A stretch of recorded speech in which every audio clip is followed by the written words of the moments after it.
प्रदेश Congress committee के अध्यक्ष दीपक बैद साहब, हमारे नेता प्रतिपक्ष जी, एआईसीसी के महासचिव सम्माननीय पूर्व मुख्यमंत्री भूपेश बघेल साहब, केसी नेहरू जी, और वहाँ से उपाध्याय जी, विधायक महोदय, गुरु जी, जावेद साहब, साहू जी, अकबर साहब, पठानिया जी, देवेंद्र जी, हमारे आकाश शर्मा जी और बहुत सारे विधायक, हमारे चौबे साहब, नौजवान चौबे साहब कहाँ हैं? उम्र तो जज्बे से दिखती है और आज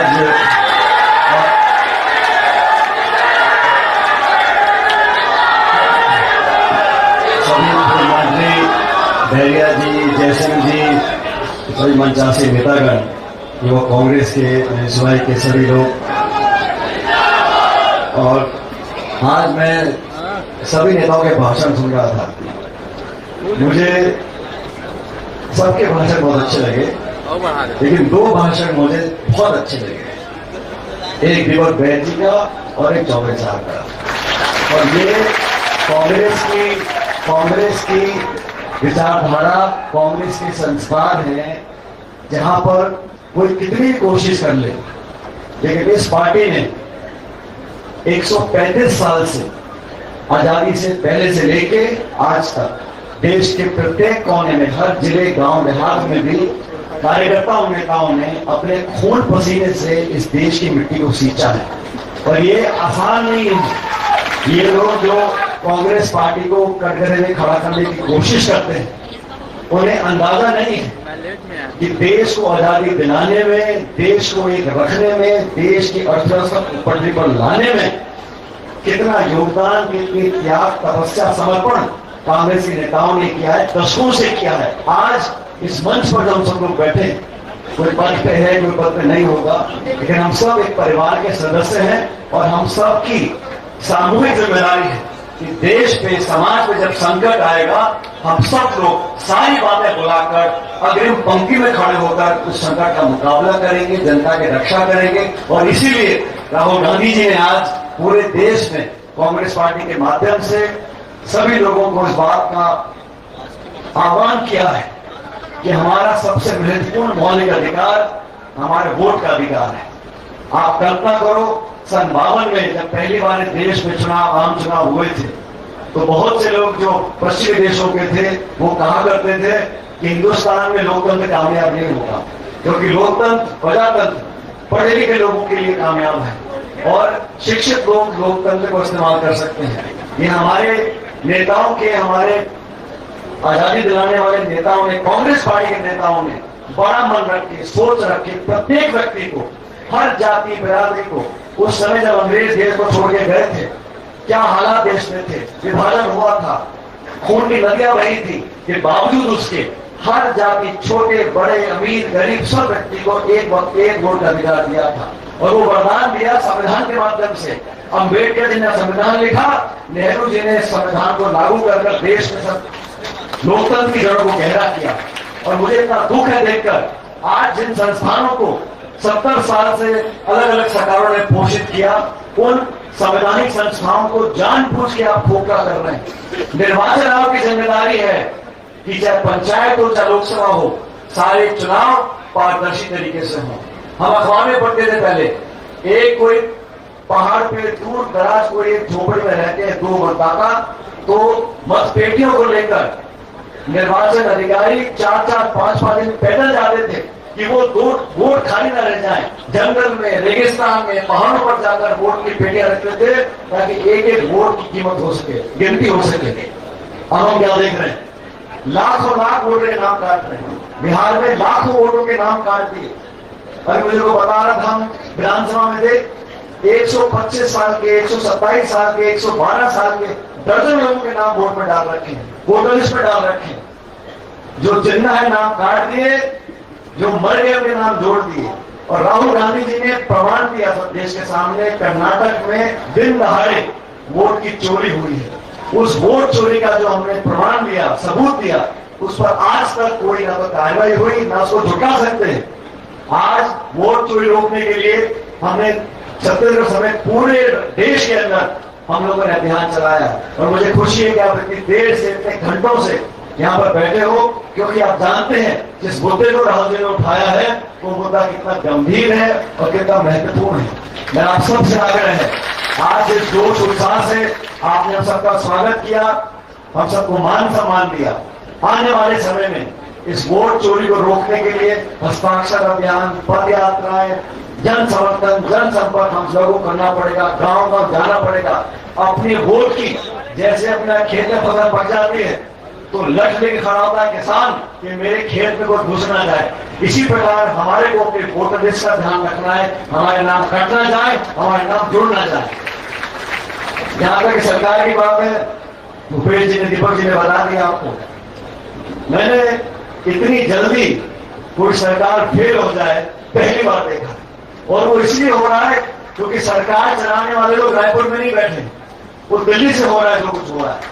सारे आदेश निर्देश वहां से आते हैं, ट्रांसफर पोस्टिंग वहां से होती है और यहाँ को पर्ची दी जाती है, ये भाषण देना है, इतना बोलना है, इसके फालतू बोलना नहीं है। तो चुनाव फिर आएगा और फिर वही बात करेंगे, हिंदू की, मुसलमान की, ईसाई की, मंदिर की, मस्जिद की, और वोट बटोरने का काम करेंगे। 11 साल से केंद्र में सरकार बीजेपी की है, 11 साल से, कम नहीं होता।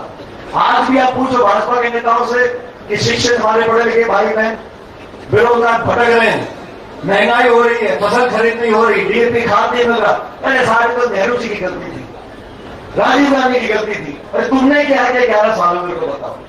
मैं सरकार ने मंत्री था मनमोहन सिंह जी के साथ, उस समय किसानों ने मांगा नहीं था, अर्थव्यवस्था अच्छी हो गई थी भारत की, तो सोनिया गांधी जी और मनमोहन सिंह जी को लगा अगर हम लोग संपन्न हो रहे हैं, अगर मध्यम वर्ग संपन्न हो रहा है, अगर हम लोग आईटी के क्षेत्र में, टेलीकॉम क्षेत्र में बहुत आमदनी देश कमा रहा है, तो क्यों ना हम उनकी चिंता करें जो सबसे गरीब और तबके में हमारे किसान भाई रहते हैं। 72,000 करोड़ रुपए का ऋण मनमोहन सिंह ने माफ किया किसानों का, और जब वो माफ कर रहे थे ऋण तो बड़े बड़े नेता, बड़े बड़े अर्थशास्त्रियों ने बोला कि सोनिया गांधी जी, मनमोहन सिंह जी, आप क्या कुकर्म कर रहे हो, इन किसानों का ऋण माफ कर दोगे तो अर्थव्यवस्था चरमरा जाएगी, बैंक दिवालिये हो जाएंगे, ये सारे किसान बिगड़ जाएंगे, ये बार बार वे लोन लेके करा करेंगे। अरे वो उस समय मैंने कहा था जो लोग इस ऋण माफी का विरोध कर रहे हैं वो जानते नहीं कि किसान किस मिट्टी का बना है। किसान के ऊपर अगर 2 रुपए का भी कर्जा होगा वो रात को नींद नहीं आती उसको। किसान अगर पैसा लेता अपने बच्ची के हाथ पीले करने के लिए, उसका जमीन देख के अपने आत्मा को गिरवी रखता है वो, और जब तक ऋण नहीं चुका देता तब तक किसान आराम से बैठता नहीं है। और ये लोग लाखों करोड़ रुपए, लाखों लाख करोड़ रुपए चंद उद्योगपतियों के माफ कर देते हैं, एक करोड़ से 50,000 करोड़, लाख करोड़, 2 लाख करोड़, और किसान को देने के लिए इनके पास ना तो बोनस देने का पैसा है, ना खाद देने का है, ना डीएपी देने का है, ना मुआवजा देने का है। अब बाढ़ आई है, जिन जगह बाढ़ आई थी वहां सरकार ने क्या घोषणा करी है, किसकी मदद के लिए सामने आए हैं, कर ही नहीं सकते, क्योंकि किसान का दर्द समझने वाले लोग ना तो रायपुर में ना दिल्ली में है, वहां तो सिर्फ गर्दन हिलाने वाले लोग बैठे हैं, हानि हानि करने वाले लोग बैठे हैं। अरे हम भी सरकारों ने काम किया है, हम लड़ते थे, संघर्ष करते थे किसान के अधिकार के लिए, यहाँ ऐसा कोई नहीं है। इसलिए आप लोगों को समझना पड़ेगा, सत्ता परिवर्तन तो होगी, जैसा दीपक जी ने कहा। अभी हमें 3 साल इसी सरकार को झेलना है, लेकिन हमें घर नहीं बैठना। वोटों पर जो आक्रमण कर रहा है, गरीब का अधिकार छीनना चाहता है। मुझे इतना खेद हुआ, पटना में राहुल गांधी जी रैली निकाल रहे थे, वोट अधिकार रैली, वहां पे गृहमंत्री जी का भाषण आया, राहुल गांधी को घुसपैठियों के लिए संघर्ष कर रहा है। जो किसान है, दलित है, आदिवासी है, नौजवान है, वो घुसपैठिया है।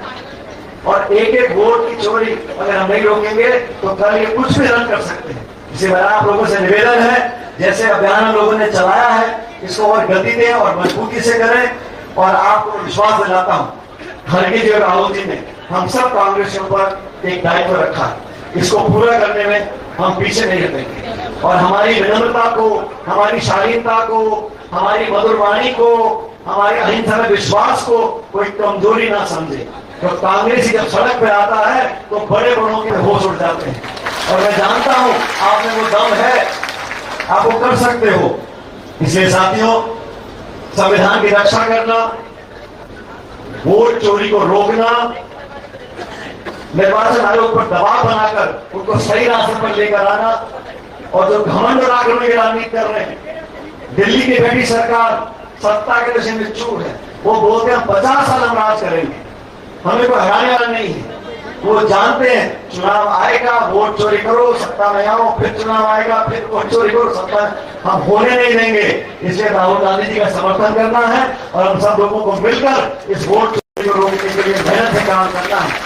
और आज मैं धन्यवाद करना चाहता हूं तमाम छत्तीसगढ़ कांग्रेस पार्टी के सब नेताओं को, ब्लॉक से, जिले से, देश के जितने भी हम सब कार्यकर्ता नेता हैं, इस मुहिम को आगे बढ़ाने में आप सबने योगदान दिया। और आप सब जो हमारे कांग्रेस परिवार के सदस्य आप बैठे हो, मैं आपका हाथ जोड़कर धन्यवाद करता हूं कि आपने हिम्मत हम लोगों को दे रखी है कि राहुल गांधी जी के हाथों को और ताकतवर बनाए। और क्योंकि मैं राजस्थान से आता हूं, मेरे पास जिम्मेदारी इस प्रदेश की है, और राजस्थान, मध्य प्रदेश, छत्तीसगढ़, हम तीनों का रोटी बेटी का रिश्ता है और हमारे चुनाव साथ साथ आते हैं। तो मैं आपको विश्वास दिला रहा हूं कि न सिर्फ छत्तीसगढ़ में, लेकिन मध्य प्रदेश, राजस्थान में, तीनों राज्यों में 3 साल के बाद सरकार कांग्रेस पार्टी की बनने जा रही है। मौके पर कांग्रेस जी आपको, जिला कांग्रेस कमेटी को, सबको बहुत बहुत धन्यवाद और परमपिता परमेश्वर से कामना करता हूं आप लोग जैसे आज मैं आपके चेहरे मुस्कुराते देख रहा हूं, इसी तरह मुस्कुराते रहो, फलो फूलो, आगे बढ़ो। भगवान आपको बहुत लंबी उम्र दे। बहुत बहुत शुक्रिया। राम राम साहब।